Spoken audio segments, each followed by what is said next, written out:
यही आपकी सबसे बड़ी समस्या है, जिसके चलते आप क्या खाते हैं, धोखा खाते हैं। यानी आप समझते नहीं हैं, समझने को तैयार नहीं हैं, और आप जो है अपना जो सेल लीड है वो तैयार करवा लेते हैं और आपको क्या मिलता है, धोखा। आज आपका ये केस जो है वो रिजेक्ट हो चुका है। और ये जो केस रिजेक्ट हुआ, पता है उसमें क्या लिखा गया? उसमें लिखा गया है कि खेसरा का विस्तृत विवरण जो है वो उपलब्ध नहीं है। अंचल कार्यालय में मूल दस्तावेज नहीं रहने के कारण आवेदन अस्वीकृत करने की अनुशंसा किया जाता है और ये रिजेक्टेड है। स्टेटस जो है रिजेक्टेड केस की बात कर रहे हैं। म्यूटेशन डिटेल का जब आवेदन स्थिति आप देखेंगे तो आपको अगर ये मिल रहा है तो ये आपकी गलती है, ये आपकी गलती है। सीधी सी बात आप समझ लें, ये इसमें विक्रेता का कोई गलती नहीं है, इसमें आपका गलती है। ऐसा हुआ इसलिए कि आप गलत हैं और आप जो है सही तरीके से जानकारी प्राप्त नहीं कर पाए जो आपको करना चाहिए था। तो आज के बाद आपसे ये गलती नहीं होना चाहिए। आप अगर यहाँ पर मान लेते हैं कि अभी हम बात करेंगे 174 का जो प्लॉट नंबर है, ये जो प्लॉट नंबर आप देख रहे हैं, ये एक तरह से अगर किसी खाता खतौनी से बिलोंग करता है, ठीक है, खतौनी से बिलोंग करता है, तो उसमें अगर कोई खेसरा जो अगर बात करें, खेसरा खसरा जो है वो यहां पर देख सकते हैं। आप देखें, ये आपका जमीन है, प्लॉट है, आपके क्षेत्र में क्या मेजरमेंट का तरीका है। हो सकता है कि आपके इधर इसको गज में मेजर किया जाता होगा, बहुत लोग इसको एक तरह से डिसमिल में मेजर करते हैं। तो ये जहां भी अलग अलग में स्क्वायर फीट में ही आप मेजर करें, तो जो जमीन का एरिया है, तो जो ये प्लॉट नंबर है उसका विवरण जो है ये कहाँ मौजूद होता है, जहां पर आपका अंचल कार्यालय में जो राजस्व का कार्यालय है वहां इसका विवरण जो है वो मौजूद रहता है। और वो जब आप खरीदने जाते हैं तो आप इसको स्पष्ट तरीके से आपको पता लगाना चाहिए था कि वहां पर जो मूल दस्तावेज है, जैसे साफ साफ लिखा गया है, मूल दस्तावेज नहीं रहने के कारण तो आप संपत्ति खरीद लेते हैं, आप वहां का मूल दस्तावेज में नहीं देखते हैं, तो ये आपकी गलती है। खरीदने से पहले जो उनका मूल दस्तावेज है, अंचल कार्यालय में जो मूल दस्तावेज है, उसमें आपको पता करना चाहिए था कि जो व्यक्ति विक्रेता है उसके नाम से जमीन है या कि नहीं, है ना, नाम से जमीन मौजूद होना चाहिए। साथ में जो विक्रेता है, मान लेते हैं उसके पिता के भी नाम है तो भी चल सकता है, दादा के भी नाम है तो भी चल सकता है, लेकिन वो उसकी जमीन होनी चाहिए, ठीक है। इसके लिए दावेदारी अलग से किया जा सकता है, लेकिन सबसे बेहतर क्या होगा कि अगर नाम से जमीन हो। खरीदना सबसे एक तरह से बेहतर वही होगा कि जो व्यक्ति संपत्ति को बेच रहा है उसके नाम से जमीन हो। तो अगर ये आप पता कर लेते तो आज आपका ये म्यूटेशन जो है वो रिजेक्ट नहीं होता। तो रिजेक्ट होने का सबसे मुख्य कारण एक ये भी है। अब हम दूसरा प्लॉट जो है उसकी अगर बात करें, इसमें देखें ये जो प्लॉट नंबर है, ये प्लॉट नंबर है 185।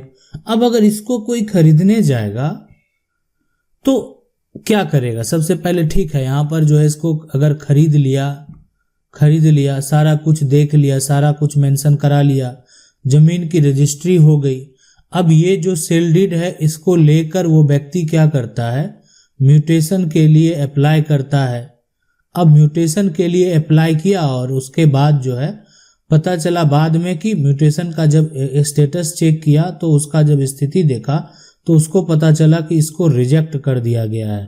तो सीधी सी बात है, रिजेक्ट जब किया जाता है तो रिजेक्शन का कारण भी लिखा जाता है।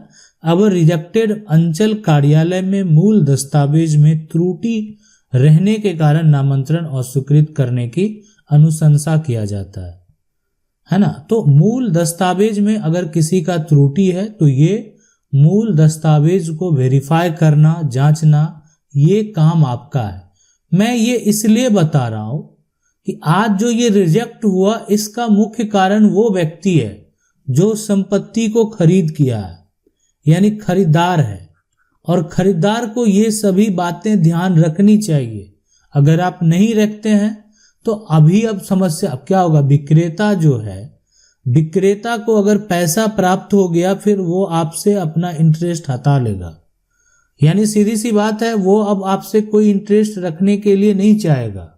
अब वो आपकी समस्या है, वो आपको पोजीशन दे दिया, अब वो आप जाके उसको कहेंगे उतना सीरियस नहीं लेगा। ठीक है, आप अपना दावा पेश करेंगे, आप कोर्ट जाएंगे, उसको सीरियस तो लेना पड़ेगा, वो तो लेगा भी उस केस में।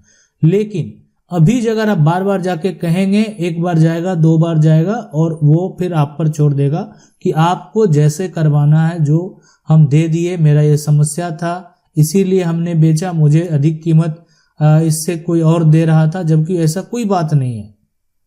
लेकिन जब उसको बेचना रहता है, जब उसको पैसा प्राप्त करना होता है, उसको पैसा लेना होता है, उस समय कोई भी हो, उसके जगह पर अगर आप भी होंगे तो हो सकता है उसके जैसा ही करेंगे। इसलिए समझना बेहद जरूरी है कि आखिर आपके साथ ये समस्या उत्पन्न नहीं हो, समस्या क्यों हो रहा। अब अगर मान लेते हैं कोई राजस्व का कार्यालय है, जो रेवेन्यू कार्यालय है, जहां पर एक तरह से भूमि से संबंधित जानकारी मौजूद है और वहां पर आप उस जमीन 185 का इंफॉर्मेशन आप देख लें, है ना, इंफॉर्मेशन देख लें, आप स्पष्ट तरीके से उसको समझ लें कि आप जो प्रॉपर्टी को खरीदने जा रहे हैं वहां पर किसी प्रकार की कोई त्रुटि है या नहीं है। अगर किसी प्रकार की कोई त्रुटि है तो उसको आप नहीं खरीदें, इसलिए कि अगर आप खरीदेंगे तो उसका नामांतरण जो है वो कैंसिल हो सकता है, उसका नामांतरण जो है वो अस्वीकृत हो सकता है। तो ये खरीदने से पहले आपको जानना चाहिए, समझना चाहिए।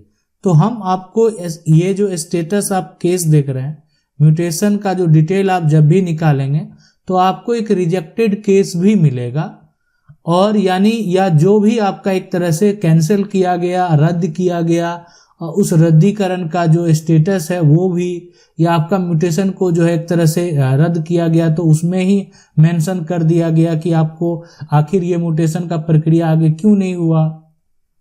अब ये डिपेंड करता है कि अब आपको करना क्या है, इसके लिए विकल्प क्या बनाए गए हैं। देखें, विकल्प बनाए गए हैं उसके बाद का उपाय कि एक तो होता है कि अगर आपका रिजेक्ट हो गया तो उसके बाद क्या होता है कि जैसे ये अंचल कार्यालय की बात हो रही है तो अब अनुमंडल स्तर पर भी रेवेन्यू ऑफिसर बहाल किए गए हैं, जो वैसे मामले को देखेंगे जिनका केस रिजेक्ट हुआ, आखिर क्यों हुआ, क्या समस्या है। फिर आपको म्यूटेशन अपील में जाना होता है, अपील में जाना होता है, और बाद में जब म्यूटेशन अपील में आप जाएंगे तो जो विक्रेता है उसको भी नोटिस भेजा जाता है और जो खरीदार है उसको भी नोटिस भेजा जाता है, और दोनों को बुलाकर पूछा जाता है कि आखिर क्या समस्या है। उसके बाद अगर आपके अपक्ष में फैसला होगा तो फिर आपका म्यूटेशन का आगे का प्रक्रिया हो जाता है। आशा करते हैं वीडियो अच्छा लगा होगा। वीडियो अच्छा लगा हो वीडियो को लाइक जरूर कर दें। चैनल को पहली बार देख रहे हैं, सब्सक्राइब करके जो बेल आइकन है उसको जरूर दबा लें। मिलते हैं अगले वीडियो में, तब तक के लिए जय हिंद।